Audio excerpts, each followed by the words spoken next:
বর্তমান সময়ে আমাদের পশ্চিমবঙ্গের আবহাওয়া তথা আলুর দামের দিকে দৃষ্টিপাত করতে গিয়ে আমরা সকলেই লক্ষ্য করতে পাচ্ছি যে এই অবস্থায় কিন্তু আমাদের পশ্চিমবঙ্গের এক বা একাধিক ক্ষেত্রগুলিতে কাছাকাছি গতদিন 29 তারিখ বৃষ্টিপাত হওয়ার সম্ভাবনা বেশিরভাগ স্থানেই কিন্তু দেখা যাচ্ছে। আর সেই সূত্রে মার্কেটের দিকে দৃষ্টিপাত করলে এই অবস্থায় কিন্তু মার্কেটের প্রত্যেকটা সবজির দাম প্রচণ্ডভাবে হাই। আর অন্যদিকে এই অবস্থায় কিন্তু আমাদের পশ্চিমবঙ্গের আলুর দাম সমস্ত সবজির সঙ্গে সঙ্গে আবারও কিন্তু সামনের দিকে এগিয়ে যাওয়ার সম্ভাবনা সবচেয়ে বেশি দেখা যাচ্ছে। কারণ কি এই অবস্থায় যদিও সরকার মহোদয় হস্তক্ষেপ করলে সেই হস্তক্ষেপ ততটাই বেশি স্থায়ী হওয়ার সম্ভাবনা লক্ষ্যপাত করা যাচ্ছে না। কারণ এই অবস্থায় বিভিন্ন মার্কেটের সবজির দামের সঙ্গে সঙ্গে আলুর দাম বিশেষ করে অঙ্গাঙ্গিভাবে জড়িত। তবে আজকের ভিডিওর মাধ্যমে আমরা সকলেই জানতে চলেছি আজকের ডেট হিসেবে আমাদের পশ্চিমবঙ্গের উত্তরবঙ্গ থেকে শুরু করে দক্ষিণবঙ্গের যে সমস্ত ইউনিট রয়েছে সেই সমস্ত ইউনিটগুলিতে চাষি ভাইদের ফ্রি আলুর বর্ণদাম, রেডি আলুর দাম এই অবস্থায় কী ধরনের পরিস্থিতির মধ্যে দিয়ে সামনের দিকে এগিয়ে যেতে লক্ষ্য করা যাচ্ছে।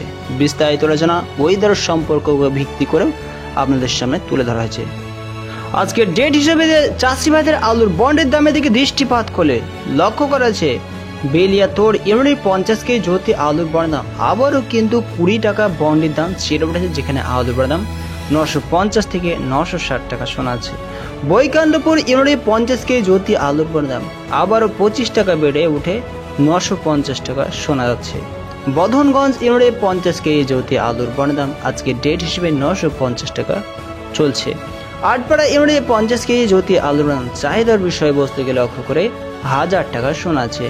আমলাসুড়ি ইউনিটে 50 কেজি জ্যোতি আলুর দাম 925 থেকে 950 টাকা দেখা যাচ্ছে। এছাড়া বিষ্ণুপুর ইউনিটে 50 কেজি জ্যোতি আলুর দাম আজকে ডেট হিসেবেই কিন্তু এই অবস্থায় 975 টাকা লক্ষ্য করা যাচ্ছে। বেশিরভাগ ইউনিটগুলিতে এই অবস্থায় কিন্তু কাছাকাছি বেশিরভাগ ইউনিটগুলির মধ্যে যে সমস্ত ইউনিটগুলির নাম আমরা সকলেই শুনলাম, এই অবস্থায় সেই সমস্ত ইউনিটগুলিতে আলুর দাম কিছু কিছু ইউনিটে বেড়েছে, কিছু কিছু ইউনিটে স্থির রয়েছে। এই অবস্থায় যদি আবারও আমরা চকদিঘি ইউনিটের দিকে দৃষ্টিপাত করি আজকে ডেট হিসেবে চকদিঘি ইউনিটে 50 কেজি জ্যোতি আলুর বন্ডের দাম চাষি ভাইদের জন্য 975 থেকে 1000 টাকা শোনা যাচ্ছে। এছাড়া চন্দ্রকোনা রোডে 50 কেজি জ্যোতি আলুর বন্ডের দাম কাছাকাছি 925 থেকে 950 টাকা চলছে। চমকাইতলা ইউনিটে 50 কেজি জ্যোতি আলুর বন্ডের দাম 25 টাকা বেড়ে উঠে 975 থেকে 1000 টাকা দেখা যাচ্ছে। যাত্রা ইউনিটে 50 কেজি জ্যোতি আলুর বন্ডের দাম চাহিদার বিষয়বস্তুকে মাথায় রেখে 950 টাকা শোনা যাচ্ছে। উত্তরবঙ্গের দিকে দৃষ্টিপাত করলে উত্তরবঙ্গের কোচবিহারে 50 কেজি জ্যোতি আলুর বন্ডের দাম কাছাকাছি 900 টাকায় চলছে। দাঁতপুর ইউনিটে 50 কেজি জ্যোতি আলুর বন্ডের দাম 1000 টাকা শোনা যাচ্ছে। দন্তেশ্বর শিমলিয়া ইউনিটে 50 কেজি জ্যোতি আলুর বন্ডের দাম 25 টাকা চেড়ে উঠে 950 টাকা দেখা যাচ্ছে। 10 গড়াই ইউনিটে 50 কেজি জ্যোতি আলুর বন্ডের দাম 1050 টাকা শোনা আছে। উত্তরবঙ্গের ধূপগুড়ি ইউনিটে 50 কেজি জ্যোতি আলুর বন্ডের দাম 910 টাকা চলছে। দুধপুকুরে 20 টাকা আলুর বন্ডের দাম চেড়ে উঠে 960 টাকা শোনা আছে। ফালাকাটাতে আলুর বন্ডের দাম কিন্তু 1000 টাকাই রয়েছে। এই অবস্থায় সামনে দিকে যদি আমরা তথাকথিতভাবে এগিয়ে যাই গড়বেতা ইউনিটে 50 কেজি জ্যোতি আলুর বন্ডের দাম 925 থেকে 960 টাকা শোনা আছে। এছাড়া গোয়ালতোড়া ইউনিটে 950 টাকা দেখা যাচ্ছে। হরিপাল ইউনিটের চাহিদার বিষয়বস্তুকে কেন্দ্র করে আজকে ডেট হিসেবে কিন্তু আলুর বন্ডের দাম 1000 টাকা শোনা যাচ্ছে। হাজিপুর ইউনিটে 50 কেজি জ্যোতি আলুর বন্ডের দাম 960 টাকা চলছে। ইসলামপুর ইউনিটে 50 কেজি জ্যোতি আলুর বন্ডের দাম 920 টাকা চলছে। জয়পুরে 925 টাকা শোনা আছে। ঝাড়গ্রামে আজকে ডেট হিসেবে আলুর বন্ডের দাম কাছাকাছি 950 টাকা দেখাচ্ছে। জামকুড়িয়াতে 20 টাকা আলুর বন্ডের দাম চেড়ে উঠে কাছাকাছি 960 টাকা দেখা যাচ্ছে। পশ্চিমবঙ্গের বিভিন্ন ইউনিটগুলির মধ্যে এই অবস্থায় কিন্তু জয়পুর ইউনিটে 50 কেজি জ্যোতি আলুর দাম 950 টাকা দেখাচ্ছে। কেশপুরে কেপিতে 50 কেজি জ্যোতি আলুর বন্ডের দাম কলকাতার কেপিতে 25 টাকা আলুর বন্ডের দাম চেড়ে উঠে আজকে ডেট হিসেবেই কিন্তু কাছাকাছি 950 টাকা পরিলক্ষিত হচ্ছে। কতুলপুরে বাঁকুড়া জেলার কতুলপুরে ইউনিটে 50 কেজি জ্যোতি আলুর দাম 940 থেকে 960 টাকা দেখা যাচ্ছে।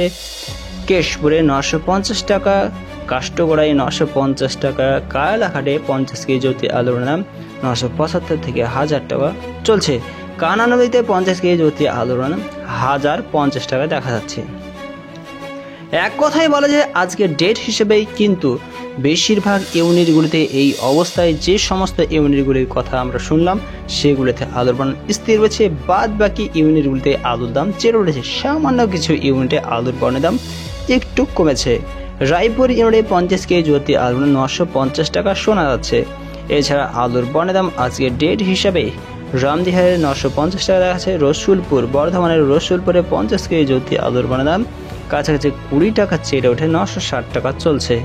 শালবনীতে 50 কেজি জ্যোতি আলুর দাম 950 টাকায় চলছে।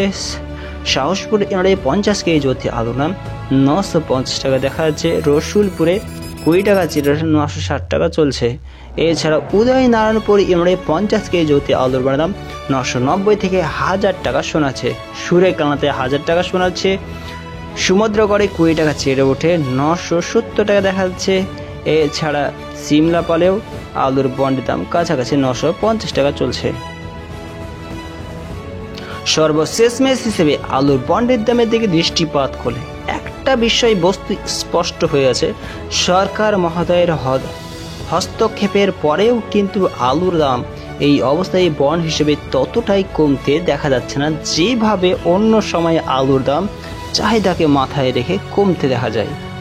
আর এই অবস্থায় কিন্তু লক্ষ্য করা যাচ্ছে বেশিরভাগ ইউনিটগুলিতে আলুর দাম স্বস্তির মতন অবস্থায় রয়েছে। আগামী দিনগুলিতে বৃষ্টিপাত হওয়ার সম্ভাবনা বাড়লেই হয়তো আলুর দাম আবারও কিন্তু চেড়ে উঠবে। তো আমাদের পশ্চিমবঙ্গের আবহাওয়ার দিকে দৃষ্টিপাত করে নেব। 29 তারিখ বিকাল নাগাদ সময় কিন্তু আমাদের দক্ষিণবঙ্গের এক বা একাধিক জেলাগুলোতে ঝিরিঝিরি হালকা মাঝারি বৃষ্টিপাত হওয়ার জন্য মেঘমণ্ডলে ঘেরা পড়ছে নিম্নচাপ আকারে। 27 তারিখ 30 তারিখের দিকে দৃষ্টিপাত হলে পশ্চিমবঙ্গের উত্তর থেকে দক্ষিণবঙ্গের এক বা একাধিক জেলাগুলিতে বৃষ্টিপাত হওয়ার সম্ভাবনা কিন্তু দেখা যাচ্ছে। 1 তারিখের দিকেও 3টে বা 5টার দিকে যদি বৃষ্টিপাত করা হয় তবে বৃষ্টিপাতের পরিমাণ থাকছে কিন্তু একটু সামান্য কমছে। 2 তারিখের দিকে যদি বৃষ্টিপাত করা হয় আর একটু 1 তারিখের থেকে কমছে। 3 তারিখের দিকে যদি বৃষ্টিপাত করা হয় নিম্নচাপের পরিমাণ আবারও কিন্তু কাছাকাছি বিকাল নাগাদ সময় কমতে দেখা যাচ্ছে। 4 তারিখের দিকে দৃষ্টিপাত করলে নিম্নচাপ কিন্তু আমাদের পশ্চিমবঙ্গের বিভিন্ন দক্ষিণবঙ্গের জেলাগুলিতে ঘিরে বসছে। 5 তারিখের দিকে যদি দৃষ্টিপাত করা হয় নিম্নচাপ আস্তে আস্তে কোনো কোনো স্থানে ঘনীভূত হচ্ছে দক্ষিণবঙ্গ হিসেবে। এছাড়া 6 তারিখের দিকে দৃষ্টিপাত করলে নিম্নচাপ আবারও কিন্তু কলকাতা এছাড়া বর্ধমান মেদিনীপুর এই সমস্ত স্থানগুলি বিশেষভাবে ঘনীভূত হচ্ছে। 7 তারিখের দিকে যদি দৃষ্টিপাত করা হয় বৃষ্টিপাতের পরিমাণ কমতে দেখা যাচ্ছে কিন্তু নিম্নচাপের এক বা একাধিক উপস্থিতি লক্ষ্য করা যাচ্ছে। ভারতবর্ষের আবহাওয়ার দিকে দৃষ্টিপাত করলে কেরালা বেঙ্গালুরু এই সমস্ত স্থান মুম্বাই এই সমস্ত স্থানগুলিতে কাছাকাছি ভালো মাত্রায় প্রতিদিন ঝিমঝিম আকারে বৃষ্টিপাত লেগে রয়েছে।